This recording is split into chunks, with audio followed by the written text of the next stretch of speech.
Mr. Speaker, for the first 6 months of the year, we continue making progress to exceed our non-oil revenue targets for the year. We have seen improvements in non-oil tax revenue collection despite some notable shortfalls in VAT. However, oil revenues are falling short of expectations due to changes in global prices.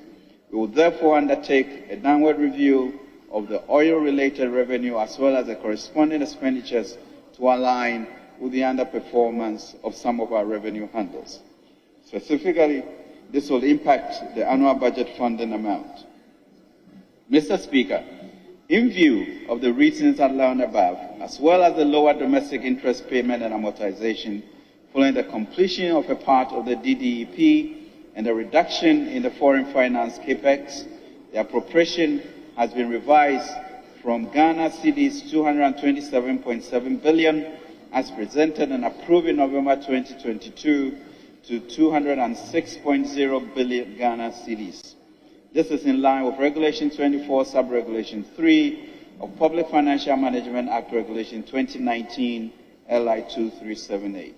Mr. Speaker, we will therefore not require a supplementary budget.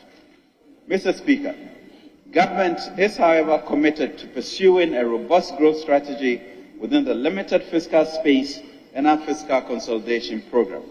This will be done by attracting domestic and foreign private sector investment and expanding production, which will be encouraged and stimulated by government policies and agencies.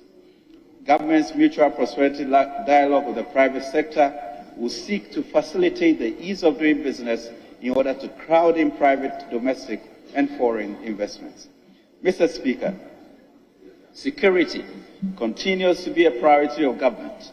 The United Nations recently reported that over 1,800 terrorist attacks resulting in nearly 4,600 deaths were recorded in our West Africa region in the first 6 months of this year. Due to this instability, among others, increasing numbers of West African citizens are seeking refuge in our country. This has required a review of our security expenditures within the limited fiscal space. Mr. Speaker, this 2023 mid-year fiscal policy review will therefore provide an update on economic performance for the first half year of 2023 and outlook for the rest of the year. Provide an update on the implementation of the IMF-supported PCPEC, including update on structural reforms and the progress towards achieving the quantitative performance criteria and indicative targets. Provide an update on the debt restructuring program, present a revised 2023 fiscal framework which aligns with the IMF-supported PCPEC, and outline government's growth strategy to drive the recovery process.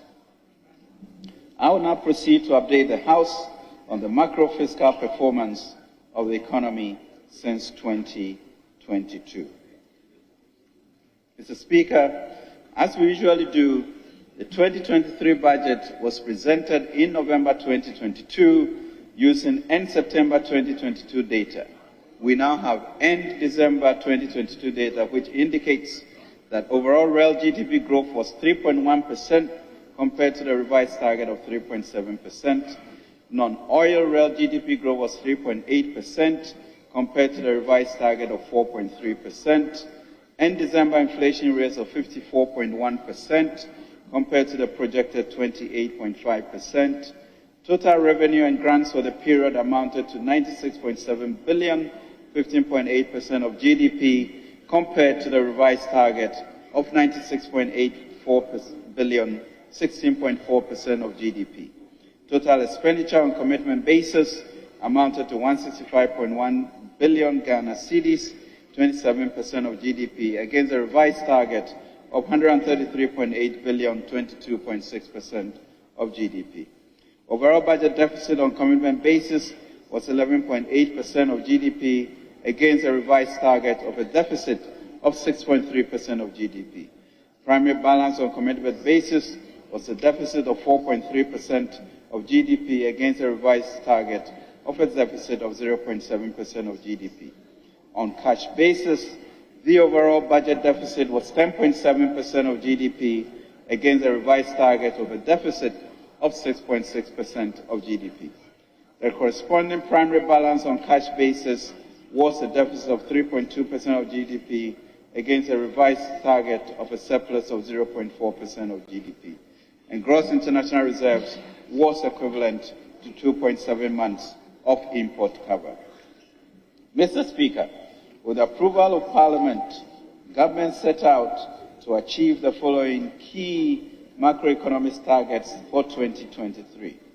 Overall real GDP growth of 2.8%, non-oil real GDP growth of 3%, end December inflation rate of 18.9%, overall budget deficit of 5.9% of GDP on commitment basis, and 7.7% on cash basis. Primary balance commitment basis of a surplus of 0.7% of GDP and a deficit of 1.1% of GDP on cash basis, and gross international reserves to cover not less than 3.3 months of imports. As I've indicated, we have made significant progress on restoring macroeconomic stability, and the narrative is changing. The economy is showing signs of recovery, the exchange rate has stabilized, inflation has softened, and interest rates have declined since December 2022. Mr. Speaker, these outturns are the results of focused implementation of all the measures we presented in the 2023 budget and the positive sentiments arising from the progress of the IMF program, which I will now discuss.